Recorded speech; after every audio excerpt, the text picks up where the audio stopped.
কিসমত মাইজবাগের আমাদের একজন মুয়াজ্জিন সাহেবের উপরে হামলা করছে। ও মুসলমান ভাই, কার উপরে আপনি হাত উঠাইতেছেন? মুয়াজ্জিন সাহেবও দোষী হইতে পারেন, দোষ করতে পারেন, কিন্তু উলামায়ে কেরামদের বিচার আল্লাহ পাক রব্বুল আলামিন পর্দা দিয়া করবেন তাদের সম্মানের কারণে, এই ইলমের সম্মানের কারণে। আর তুমি কোন জায়গা থেকে এত বড় নেতা আসলা মসজিদের ভিতরে এসে মুয়াজ্জিনের উপরে হাত তুলবা? ঠিক না বেঠিক? এই ইমাম সাহেবদেরকে আমরাই ইমাম বানাইছি, আমরা এটা সম্মতি দিছি যে আমাদের সকলের নেতা হলেন ইমাম সাহেব। এখন ইমাম সাহেব যদি নেতা হন তাইলে আপনি আইসা মিম্বরে পণ্ডিতি করার কে? ঠিক না বেঠিক?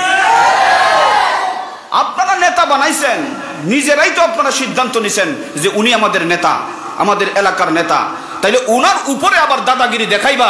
এমন দাদাগিরি আর নেতাগিরি তোমার পিছনের রাস্তা দিয়ে আমরা বাইর করে দেব। ঠিক না বেঠিক? মুসলমানেরা সোচ্চার হয়ে যান। আমরা যদি এখন বর্তমানে আমাদের মসজিদটাকে সুন্দর রাখতে পারি, ইমাম সাহেব মুয়াজ্জিন সাহেবদেরকে যদি আমরা সুন্দর করে কথা বলার একটা সিস্টেম করে দিতে পারি, প্রত্যেকটা এলাকায় হেদায়েতের হাওয়া চালু হবে ইনশাআল্লাহ। ঠিক না বেঠিক?